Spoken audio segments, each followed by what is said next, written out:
All right, it's recording. So hello, everyone. This is the 23rd Global Community Call of the OpenCovid19 initiative. I'm very glad to have all of you. I'm excited to hear about what kind of news and updates you will be sharing with us. Without further ado, we'll go straight into some general announcements. Let me share my screen. There. So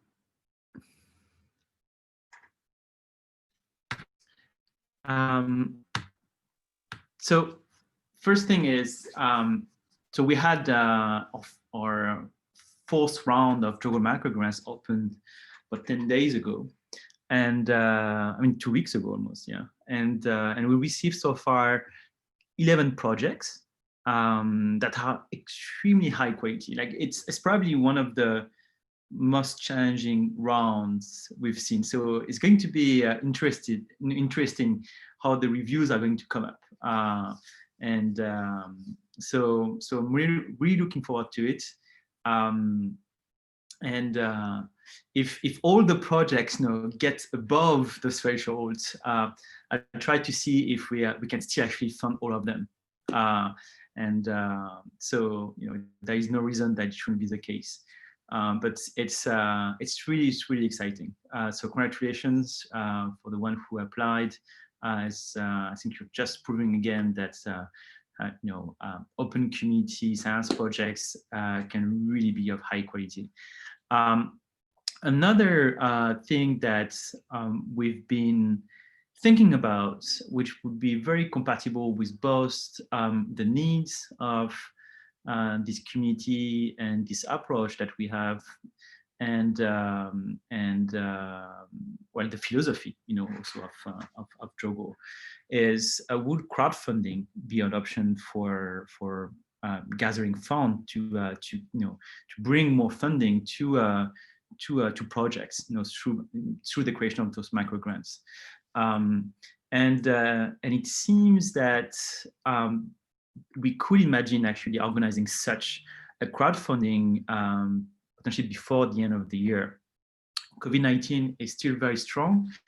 We have amazing stories to tell about what you guys have been doing and how much you actually need still a lot more support. We are still also working, and discussing with institutional partners so that we get, receive more funding to support you guys. But I feel like also creating this relationship with the public, directly with citizens, would be also an interesting option. And actually, I wanted to receive your immediate feedback. Like, do you think this is potentially a good idea? Would you be interested in maybe even helping out a bit? What's your feeling about this?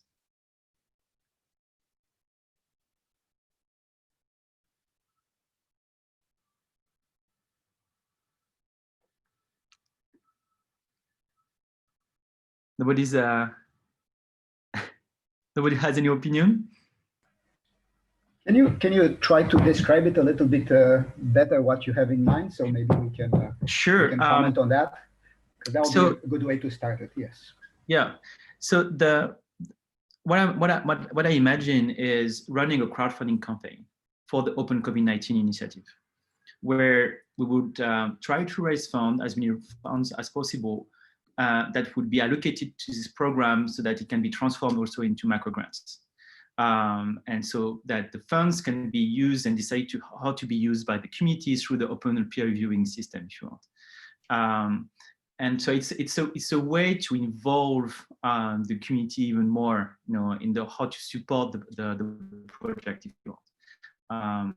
And not only waiting to have big institutions to say yes or no, we'll do it or not. Like to be able to have this direct contact. That would basically be the plan.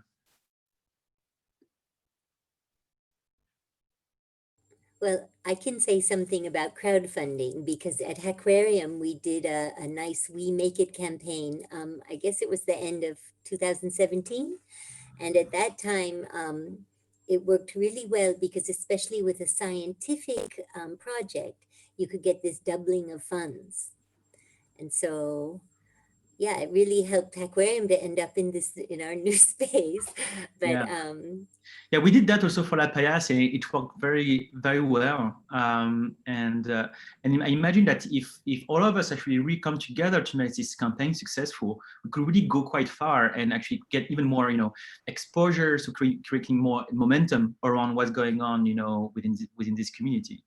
So I feel like it could be a good approach, but obviously this would work only if you guys, are interested in it. So that's why I wanted to have your feedback. Yeah, I would be interested. I think one of my recent goals with the project is creating PPE specifically designed for women. So exposure of that issue would be really beneficial. And I think with the AR app that I'm creating now, it would make it easy for people to order PPE directly.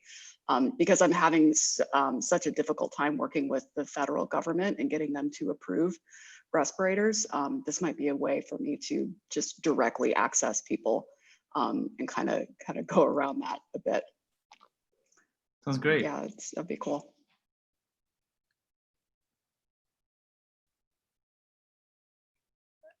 Anyone else? What do you think, Sophie?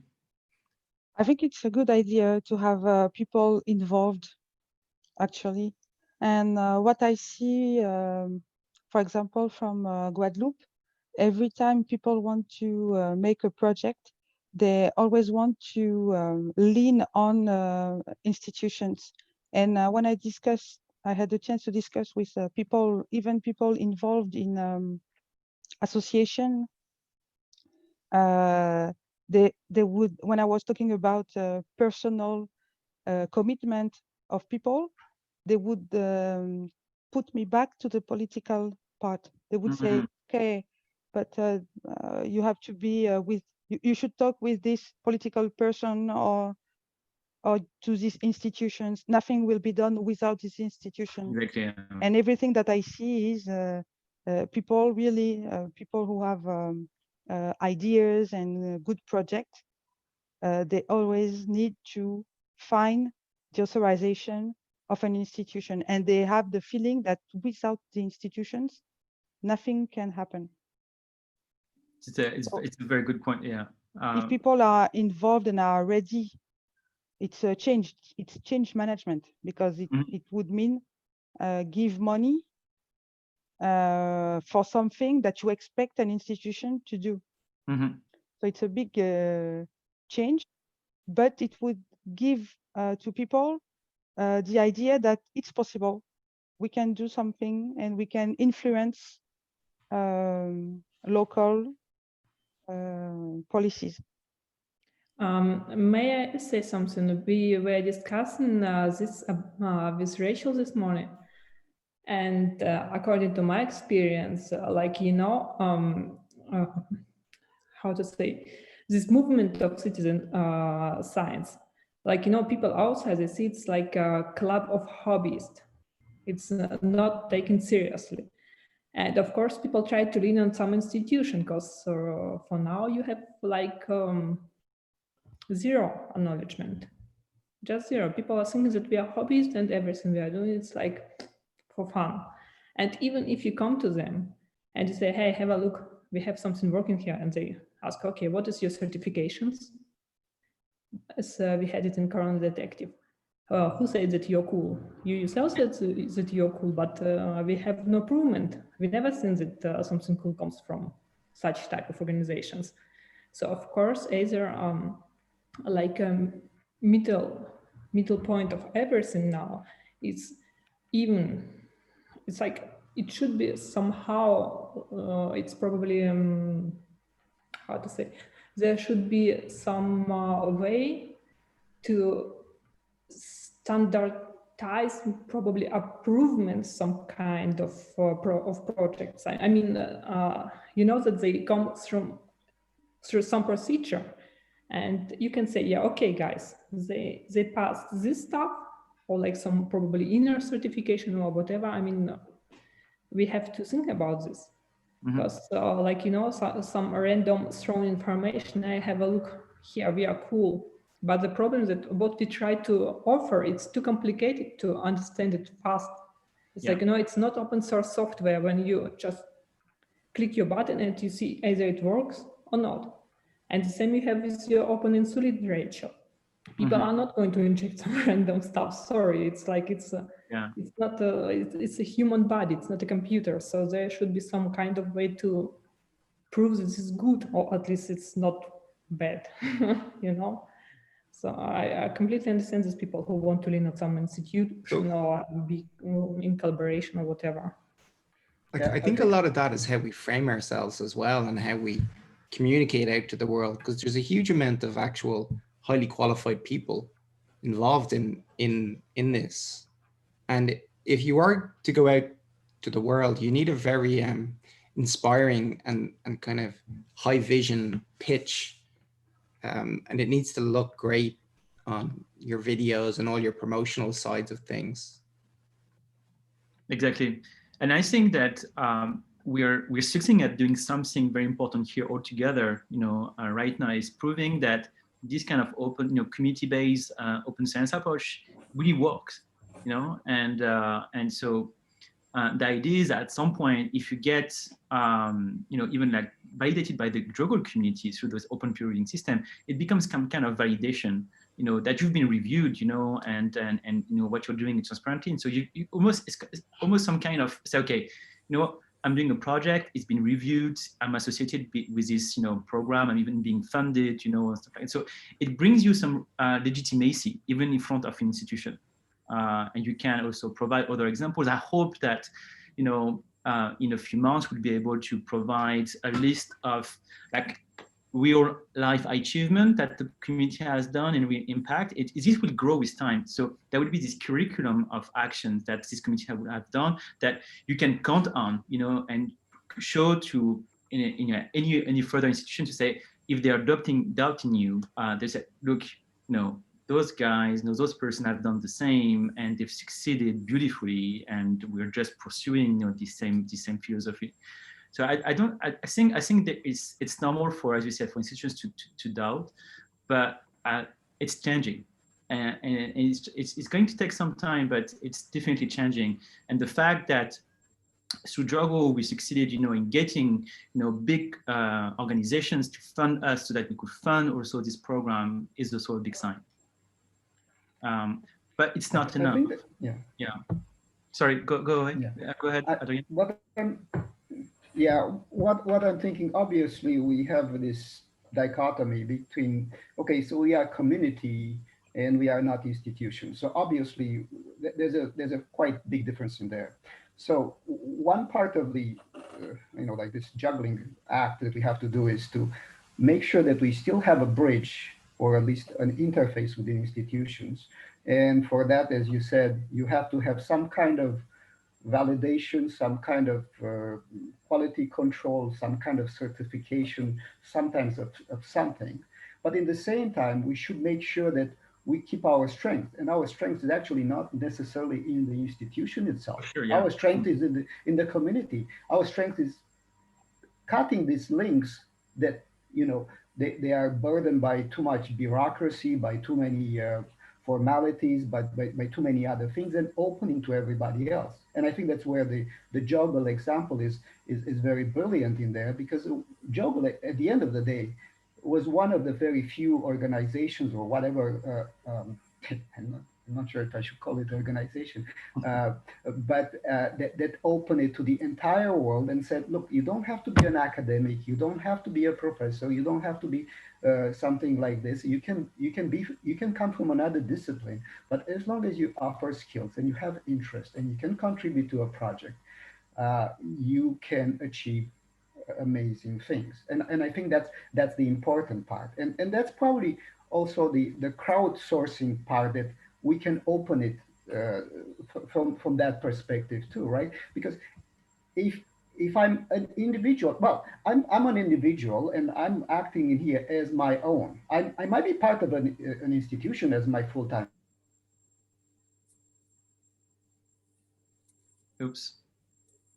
Or the opening to the crowd also is very, very important, because you see some other platforms that do crowdsourcing, and which are fairly successful from that perspective.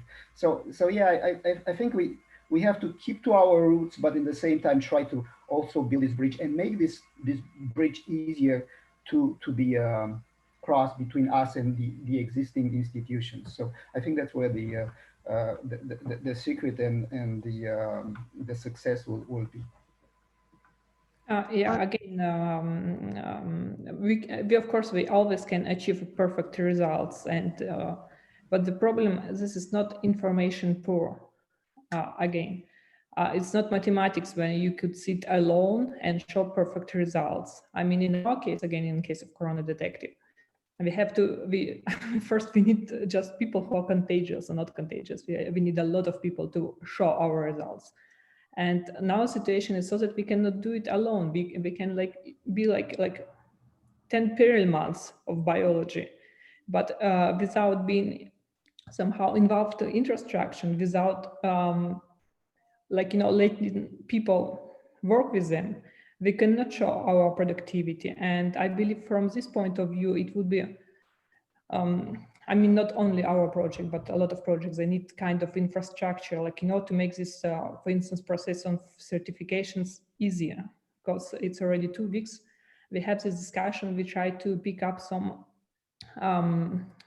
acquaintances, some friends, try to get information. But in case, for instance, if on JOGL here would be like a person who is, I don't know, know all these laws and certification stuff, who we could just work with, it would be just save us a lot of energy, a lot of our time. And I believe this is one of possibility to improve this part of community, to show that we are reliable. A capacity building, and yeah, it's definitely something that we could reinforce. I just wanted to add 2 things. There's one thing that we can do as a community. Maybe I'm wrong, but I have the feeling that we, as members of the community, we don't share enough the communications made by the JOGL team on the different social networks. I don't know how many people are in the JOGL community, but if everybody share or like just one publication a day, it will make a lot of noise everywhere in the world, because we are located everywhere in the world. So if everybody in the community takes the commitment to like or share just one publication in just one channel, it will be enough to make a lot of noise. So before talking about money, it could be our commitment to make the community grow and to make the community to make people be aware of this community everywhere in the world. Our strength is that we are located everywhere. So if we can make people see that there are many people from many countries, I think that institutions will have a look at what is done. So this is one thing, and the other thing is regarding the people who are not in the community. I think that I feel and I see that many people, they like Martin said, they are in a frame and they say, okay, this is not for me. This is not for me. I cannot do, I will bring nothing. It's not for me. So it's this idea that we must change as well. Yes, it's for you, and you can come and bring what you have and come like you are. That's enough. And bring your money. I mean, I think it starts right with deciding kind of what the promotional vehicle is, and it's probably going to be a video. Am I right in saying that? But we need to write a script as to what that would look like, and get input from everybody, and then decide what the big kind of singular pitch to the average consumer is out there, because it's a very fertile opportunity at the moment to get the word out there, as long as we have a very concise, discrete pitch. Say we're asking for this money to solve this problem, and this is why we can do it, and it needs to look great, because it's going to be a lot of average people. We're not like getting this money. It's not a peer review session, it's not a grant. It's like people who are just like, wow, those guys have a really strong team, a lot of qualifications there, and they've got a big vision, and it's exciting to be involved, and I want to keep getting updates to it. I think that if I go back to what Tatiana was saying and what Martin is saying there, so yeah, getting certification is a very complicated thing. It costs hundreds of thousands of dollars. It would be great if JOGL would have some resources to help us guide a little bit on that one, but I'm not getting my hopes up, because I know that's a I'm huge actually, system. so regarding this specifically, I'm actually in contact with the Pasteur Institute that they could actually offer some help. They have a department inside that are just for medical certification. And so it's on the way, but the idea is to really help projects to be certified, to be clinically validated, so that because without this, we will always be dubbed in the world. Okay, I mean, like, this is not a important project, it's documented, sure, but like, how does it compare, to other projects done by companies or by big laboratories? If we have such a certification, this is like an wonderful, proof of concept that this is working, and it would be a beautiful reference that anybody can use. This is feasible, let's do the same. So we have to succeed, we really have to go all the way to the certification, because it's going to serve, not only this community, but the larger community, that wants to do open science in general. Yeah, I also, oh, sorry, Martin. You want to? No, go ahead, Catherine. Okay, yeah, because there's like one big advantage I see in the community-based approach, actually. We actually have like an ethical advantage in this, and we totally should, additionally to the proof of concept, Tuma, you said to the certification, we can also show them that our research process is driven by really helping the people and not getting out a product as fast as possible to maximize the income or the profit, And this is something that has been around in our group, and Martin also mentioned it sometimes, that we really assess the security of our development, and this is like the ethical advantage, which is inherent in every community-based approach, in my opinion. I see it in a lot of developments. And this is like a point to stand out, actually, because this is also a main critics to the industry, especially in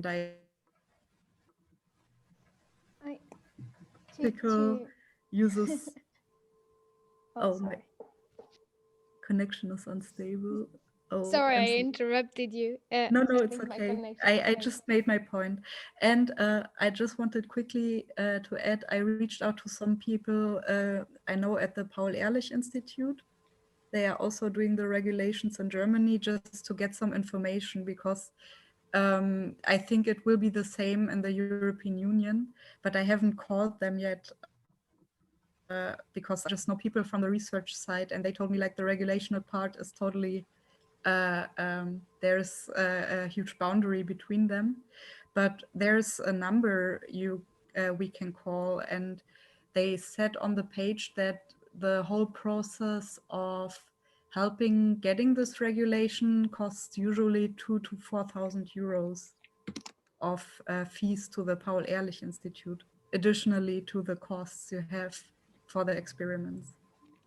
But seriously, the projects with CE IVD certificates, so there's one vendor who has the CE IVD for a LAMP product, and they just compared like 150 to 180 samples to qPCR. And that's basically what they have done. So it's actually, we already did so much more basically with the database from Aravin. So, and we are still not on the endpoint of this, you know? So, yeah, this is like. I think what, oh, sorry. Just at my point. Yeah. So I think that maybe if we do the certification, maybe we can try to target at the beginning a low-hanging fruit, which is like another country, a jurisdiction where the certification is very, very, it's not so expensive and it's easier to be done, and a jurisdiction that's going to be friendly in that respect. So if we can do that, then we can put it in basically in production. We can use it, and then we can also use it, as Martin was saying, as promoting our efforts and validating our effort, and also use it as an entry to the higher markets, or markets that require much more money for the certification and much more extensive projects there. So I think that if we can target, and I know that because I saw in the volunteers in here, there you have volunteers from Sri Lanka, from Latin America, from countries from Africa and stuff like that, that they have very, very small or very light certification program. If we can try to put one or two of our projects in there, and we can go through that, and we can get it in basically to go to the public, either as a test kit or as a, I don't know, maybe as a vaccine or something like that. That'll be fantastic, and that will take probably much less time and much less effort, and certainly much less money than doing a FDA certification that probably is into hundreds of thousands. We probably need to do this the two in parallel, right? Because I think your point is totally valid, Adrian. But if we really want to have the maximum impact, we need to reach, to go and reach the highest standard, and like the CE mark, for example, or the FDA, approval, and I truly think this is feasible, because at some point, it's like for any innovation project, is when we have a very strong proof of concept for the project, it's up to us. I mean, I'm already actually discussing with potential people who would be able to really push one of the successful projects really all the way. The goal is, yes, it's going to cost a lot of money, but once you know that the impact is pretty much assured, it's just a matter of bringing in the funds to get that validation, that full validation. This is actually, I would say, less complicated than everything that we've done so far. Because it's just a matter of convincing people that this is going to have a better impact than just using another diagnostic test, that is closed source. So I'm pretty confident that we'll be able to succeed. But yeah, I actually had no idea how much is going to cost such a procedure. I don't know if it's like 10,000, 100,000, $1 million. But I have to figure it out. Not $1 million. Well, for a virus, it's probably going to be way in excess of $1 million. For a vaccine. But for smaller things, it might be probably $10,000. Like a diagnosis test. Yeah, Thomas, are you talking about having like JOGL have the certification of something that was created by the community? Is that kind of what you're thinking? And then so JOGL is able to offer, say, a license or revalidate another site to, say, do a diagnostic test? But the idea is to have a device, like a diagnostic test device protocols that is fully validated. And that's, it becomes as official as any other device out there for diagnostics. So it's very, so the Saliva Direct thing, right, is something that they've got an EUA in the US from the FDA to do this, but we've also heard them, I've seen them talking about, they have to revalidate another site to do that. So the EUA is only applies to their site to do their protocol. And because of the complexity or perceived complexity of some of this, they have to reauthorize another site, which is another kind of part of it. So let's say we had an amazing test, right? That was better sensitivity, cheaper than anything else out there. And we have it working in one person's lab and we're doing clinical samples. Maybe we have a hospital that's validated it or something like that. And our data is clearly better than anybody else. That's in our hands, right? And then what authorization are we going to get, or what certification are we going to get?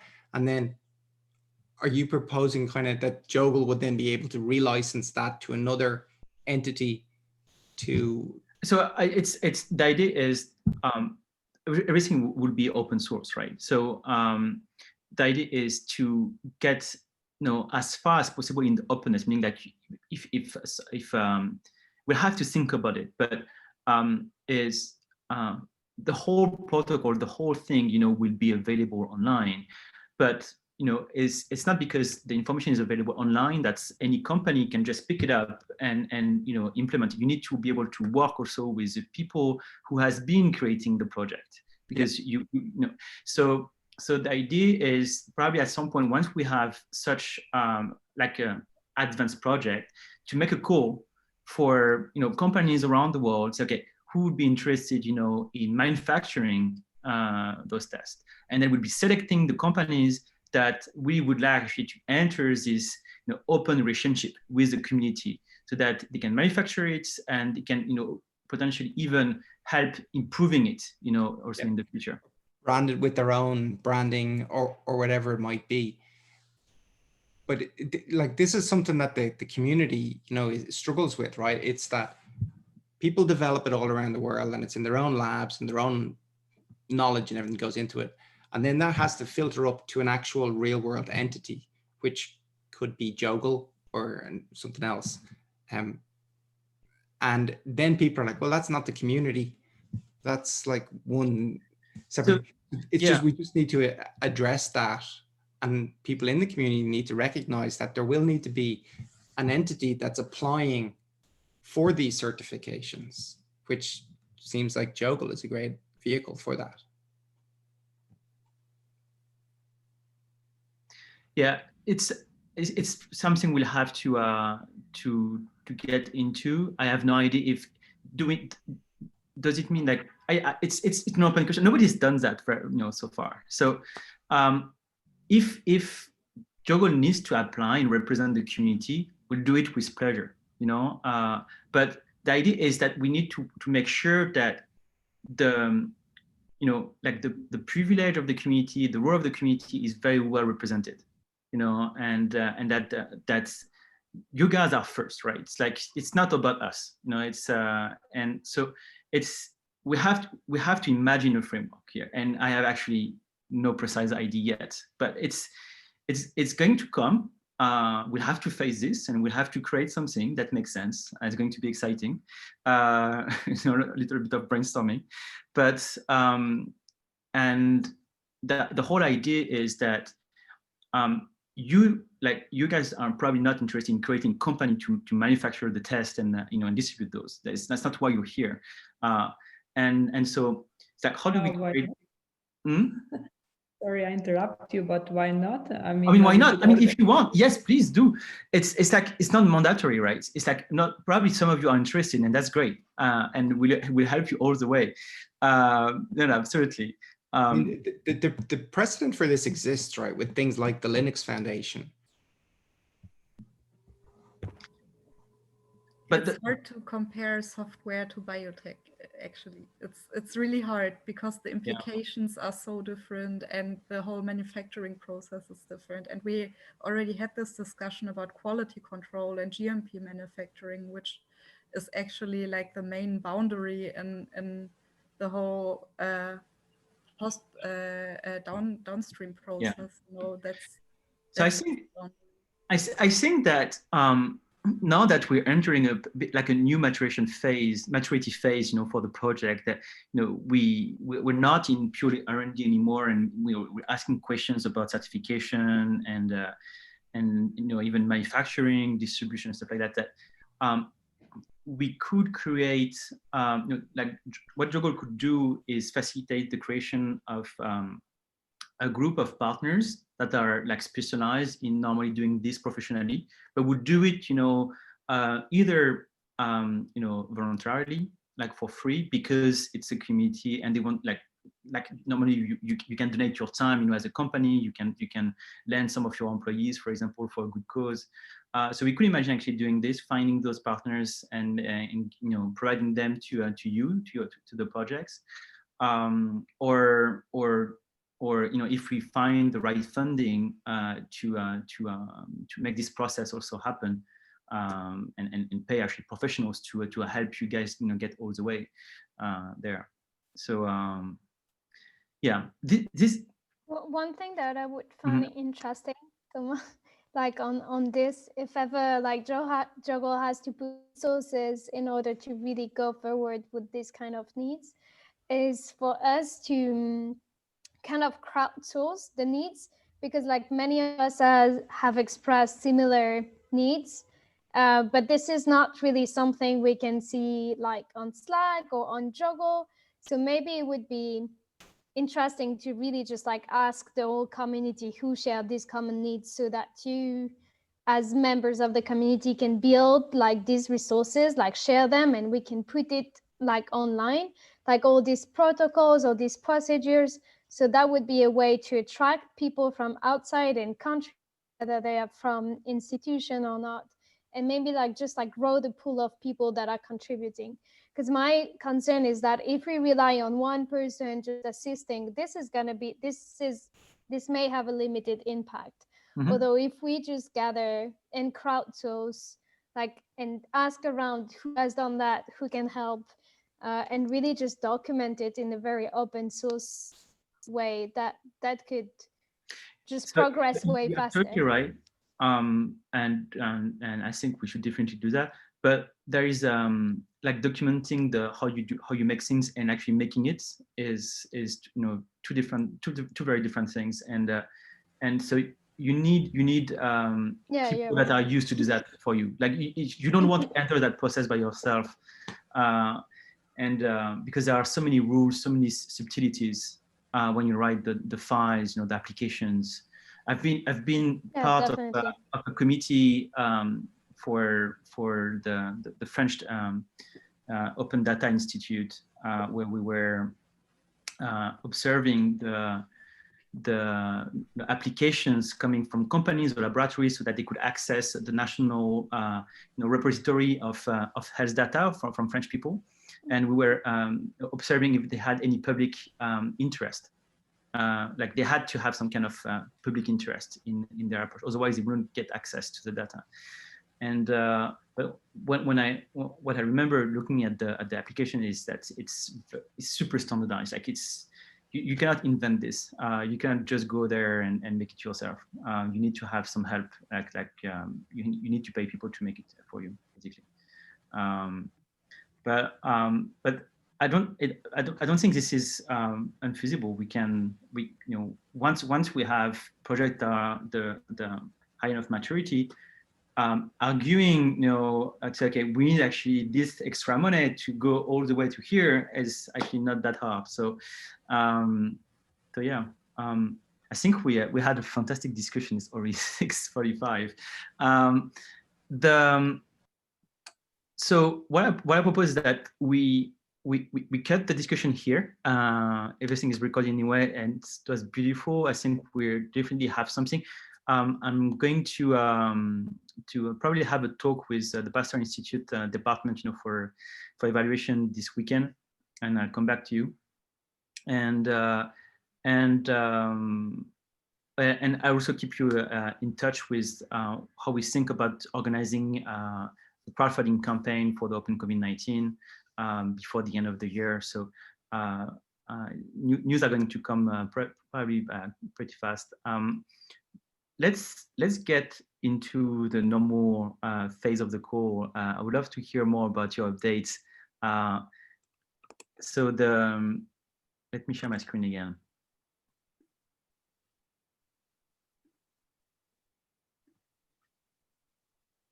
All right.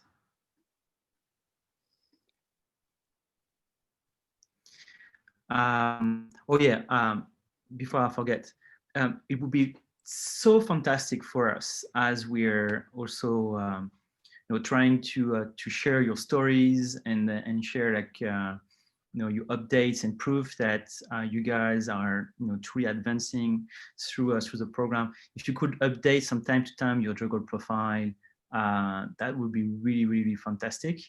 This is really going to help us argue for you in front of our partners so that they can give us more funding. Let's go to project updates and announcements. So first project is HackIt19. So Sophie, so just you want to share some news? It's gonna be very quick because we are at the stage that I don't like. It's the stage where everyone is a little bit outside of the project, I would say. So the good news is that we had a young girl worked for us to make the site responsive. So now the site is responsive on a mobile phone, but it's true that the team is on different other subjects, and it's difficult to have everyone working for the last part. And I know that we would need this tool now. We wanted to have the site responsive for the second wave. We are in the second wave. But I need my developer to be with me to continue on the project, to get the data, to make everything work. So my point today is to have the rest of the team, I would say, to finish what we started and try to see if we can make it useful now, because it's now that we need it. And if we cannot do something, if I cannot mobilize the team again at the end of the year, I will stop the project. It's understandable. And so what kind of profiles do you need mostly? It would be more a developer. I don't remember what's this, full stack developer. I think it will be that, and people who can help with the communication part, because it's the same. We have to communicate on the project. I don't know if you saw this announcement. I think it was last week or 2 weeks ago, but Luca knows, like Luca, who is a developer at JOGL. He was in a coding school here in Paris, and he knows a network of schools who are now putting their students, like advanced degree students, on projects. It's like kind of a long-term commitment working on for good projects. And so if you're interested, you can contact him directly and like ask him if some students could be helping. I think it's a pretty long-term commitment, a few months. So if that's, and they're doing like app full stack developers, UX, UI designers. So this is something. Yeah, so so that's in fact that's the solution potentially. Have you tried to reach out to developers directly on the platform?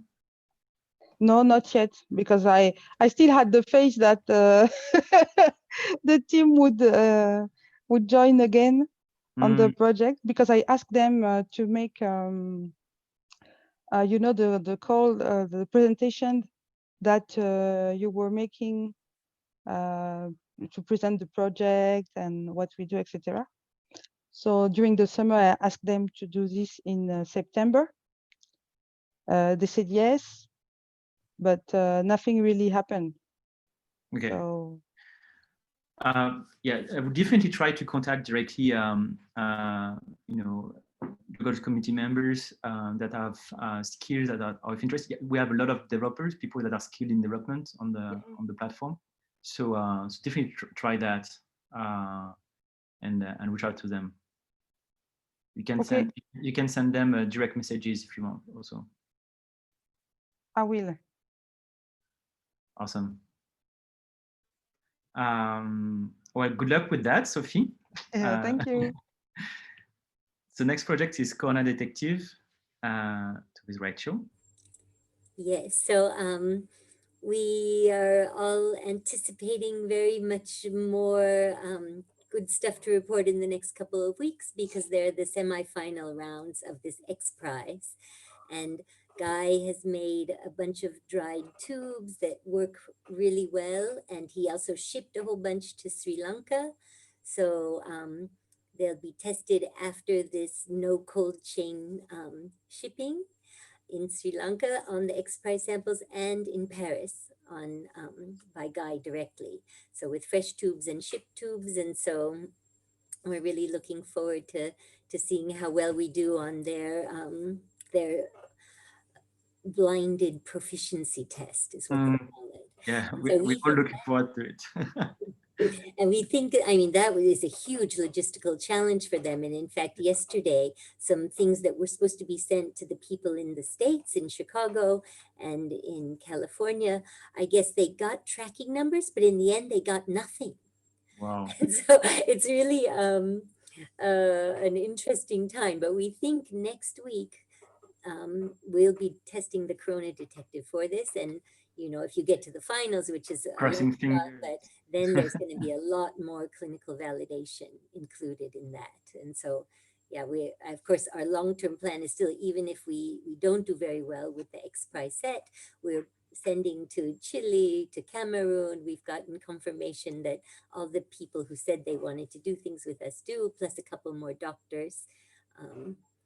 And well, we have made a small funding request in this round 4 JOGL microgrants. And so I hope you guys look at the project and think we've made enough progress to get a little token funding for this next round, because we were only funded the first time. Sure. Yeah.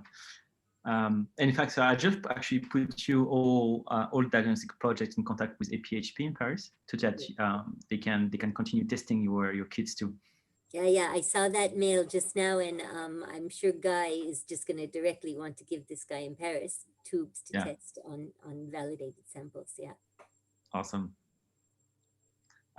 Well, thank you so much, Rachel. We're looking forward to it. Next, we have Hunter with the basic respirator. Hi. So I'm going to share my screen really quickly. Oh, sure, yeah. You can. Okay. So I have some fun updates this week. Let's go to this one. So the first thing I wanted to share is I changed the design, so I made it a lot sleeker and smaller. This is a fashion application, so I'm showing how this is the flat pattern, and then I was able to transform it into 3D. And then mold it to the shape of the head form. So this made it a lot smaller. The vision is a lot better, so it doesn't occlude your vision. And I'm feeling very patriotic lately, so I made an American grill design. But what's cool about this is the grill designs are actually very fun and easy to switch out. So this is where you can customize the mask a little bit. Nice. And so it's kind of like, I don't know if there are any 3D modelers out there, but it's kind of like working in ZBrush. So it's an ability to sculpt the fabric into exactly the shape that I want. And I get all these really cool contours, because this is actually a physics engine. So the pattern starts out as flat, kind of above her head. And then I turn on the physics, and then it molds into the shape of her head. And so there's different fabric properties and stuff, so I can adjust it, and then I can pin things and freeze things and get it exactly to the way that I wanted. So it's a completely different process for 3D development that was just fun. So I think this might have more implications beyond mask design, but anything that is designed to fit to the body. This was fun. And then I have the actual version. So now this enabled me to 3D print my mask. So this is the fabric mask that is 3D printed, and then it fits to her face. And again, it has all the same things. It has the filter cover. So this is the unit, and then the filter cover goes on top. So yeah, that's so that'll be one of the things that I'm presenting next week to the VA. I actually wanted to ask the community. This project, I get too emotionally attached to it, because one day I'm like, this is amazing. You know, I'm gonna sell millions of respirators and get them out to healthcare workers. And then the next day I become kind of completely discouraged, because I mean, the truth is there are hundreds of designs of respirators out there. I know there are over 100 on the NIH 3D print exchange in the US, and none of them have received an FDA EUA. So in presenting this next week, it's really more of a pitch, so I can ask the VA for whatever I want. I don't know what my angle is going to be. I mean, I know part of it is designing PPE that fits, especially women, especially people of different races. That's a huge problem in healthcare, and that PPE is designed for white men generally. But I mean, beyond that, I know it's a big ask, and I haven't checked in with the program, but it seems like they've stopped trying to even review designs and get the certification. I know part of the problem is with the 3D printing itself. It requires a special form of 3D printing, like PLA on my home printer just doesn't cut it. I think it was like 60% effective. They found there was a study that it's just not effective at blocking, at capturing particles. So I don't know if anyone has any suggestions on what I can present next week to get.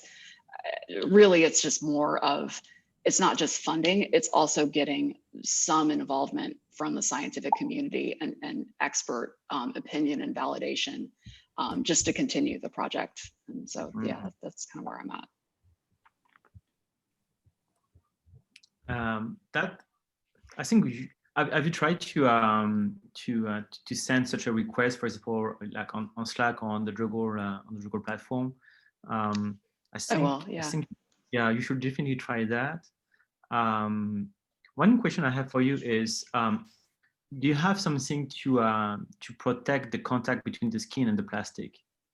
Yeah. I've been using neoprene because it's. Let me show like an example. It's stretchy, it's cheap, and it has an adhesive backing on it.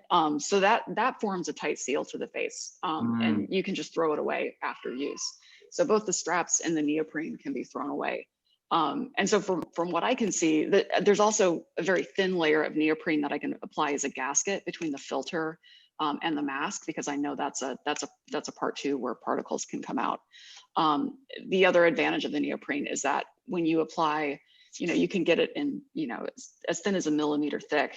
And so when you apply strips of it, you can have a mask that's maybe a little bit bigger than your face, but by applying strips, you can adjust for the contours of your face to get that custom fit. And that's pretty easy to do. I was wondering, since you're working towards making like almost custom fit, masks. We've seen the release of more and more LiDAR phones and LiDAR apparatus. And yes. You think that you could somehow ask people to LiDAR their face, 3D scan their face, and they can send you the file, and then they receive back actually a molded design. Yeah, there's an app called Bellis 3D that does that. It's not specifically for a respirator, but it's for like a attachment that goes over your mask to form fit. So that's part of the goal of the AR app that I showed a couple of weeks ago. Is there's 1,220 vertices that I'm able to capture. So I'm able to capture, eye distance, the width, the length, and possibly even the profile as well. What I'm thinking is, I think that for a custom option, I don't know what the data is kind of messy. Like if you're doing like a full face scan, what I was thinking is the pattern that I have, the flat pattern, is so easy to grade, because if I need to make it larger, I can just make it a little bit taller and a little bit wider. I'd like to just get the data from everybody. So it's you know, it's kind of like a fun AR app, and it's like, oh, you can put a mask on your face and you can change out the, you know, colors and kind of come up with something really fun and cute and then take a picture of it. The benefit of that is just like all the other AR apps, they're capturing information about you. And so they're storing data. Obviously I'd want to use this for good purposes. But if I'm able to capture the data, I can get a really large data set of people. Maybe if they put in a little bit of extra information, and I can combine that data, kind of like how NIOSH did, where they have, you know, they have 5 different head forms. They took data scans from 1,000 people and created these 5 head forms. I could potentially do that with the data from the AR app. I don't know where I'm going to take this, but that's good. I think it's interesting to have something to play around with, because I think customization, like there's customization for the individual, and then there's customization maybe for a group of individuals that have similar facial characteristics. So it may not be an exact fit, but it can be as close as possible. All right. Sorry. Did you actually contact this guy I told you, Sven? No, I haven't yet. I remember now. I have. I do have that note, so I need to reach out to him. Yeah. Can really help you with these questions and with the pitching, because he addressed a lot of these questions with his private project, and he's actually professionally working for a big company that's doing not like PPEs, but yeah, I don't want to call any names now on the recording, but he's he has a lot of experience with pitching prototypes as well. Okay. Yeah. I've been so busy on this presentation that I haven't contacted anyone yet. But would you mind sending me his contact information again? And I think I have the notes somewhere, but send it to me again, and I'll I'll definitely reach out to him. Thank you for reminding me about that. No problem. Yeah, he's really busy with his own stuff, but he is always happy if some other makers reach out to him and he can give some little hints. Okay, yeah, that'd be cool. Yeah, I think the app might have more legs than the respirator itself. So I'll see where it goes. Awesome. Thank you so much, Hunter, and good luck with everything. Thank you. And next we have let's share my screen again.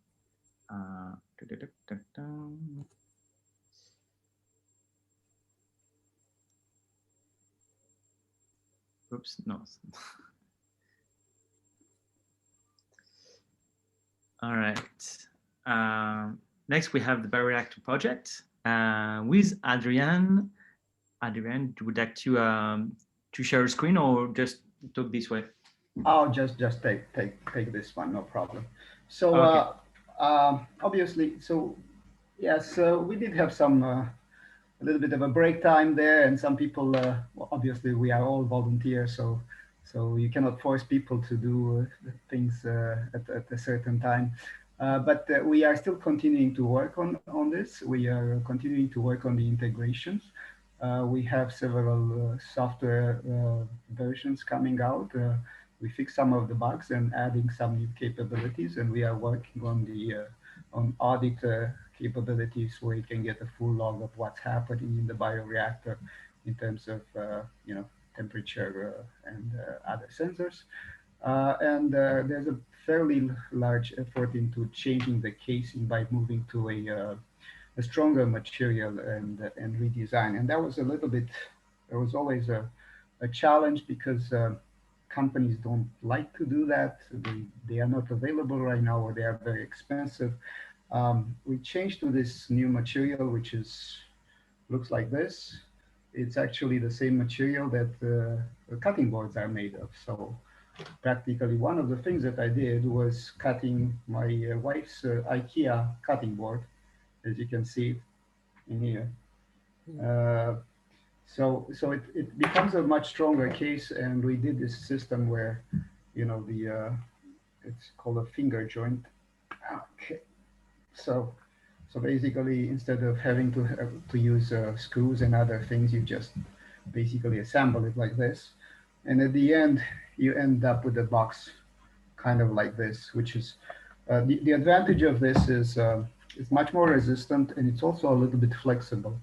And that flexibility is needed because when the bioreactor works, it's rocking, and that makes quite a little bit of noise. And if you have this flexibility in it, well, we still haven't tested it at the end, but we hope to reduce much more that level of noise that's in there.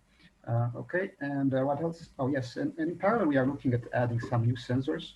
It's more like a research time aspect right now. We order some PCBs for potential stat. That's needed. That's one of the versions to read the oxygen in the media. And we are looking into some weight sensors in case somebody wants to use the bioreactor into a continuous mode. So in that case, you have to monitor exactly how much media you have, because you take things out and you put them in. And we order some of those sensors to integrate them, to start integrating, well, testing them, finding the libraries and trying to integrate them in there. It's a little bit more difficult because you have to weigh a moving target, and that's much more complicated than standard, but we started on that one. So yeah, so we do have several people working on the project right now, and it's moving ahead. Sounds great. Congrats, guys.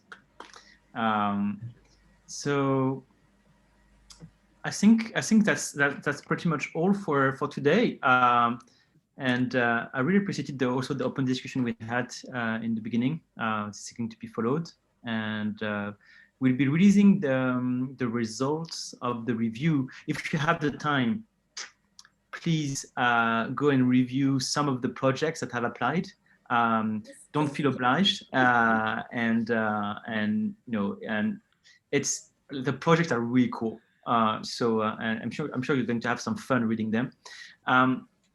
And the goal is to, it's one of the core specific aspect of this community and of JOGL is it's a community choosing the projects, right? So it's the community's responsibility, and we really want to push this model. We'll probably release the results on Monday or Tuesday, so it's going to come fast. But yeah, I'm crossing my fingers.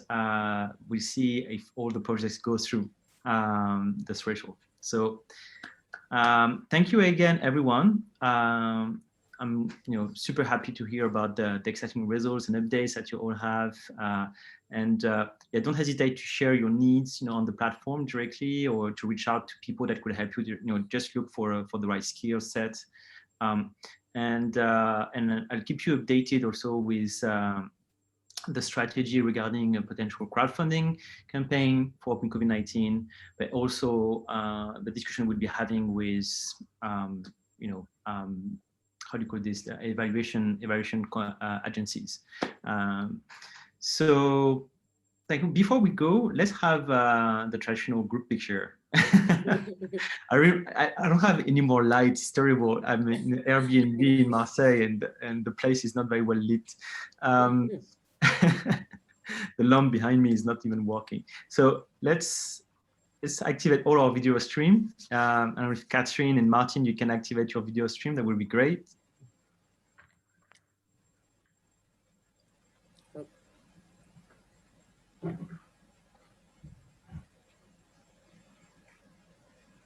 Catherine, Martin, are you still there? Maybe not. I'm here, but I'm not able to turn the camera on. I'm out in the street at the moment. Okay. So go ahead without me. No worries. Okay.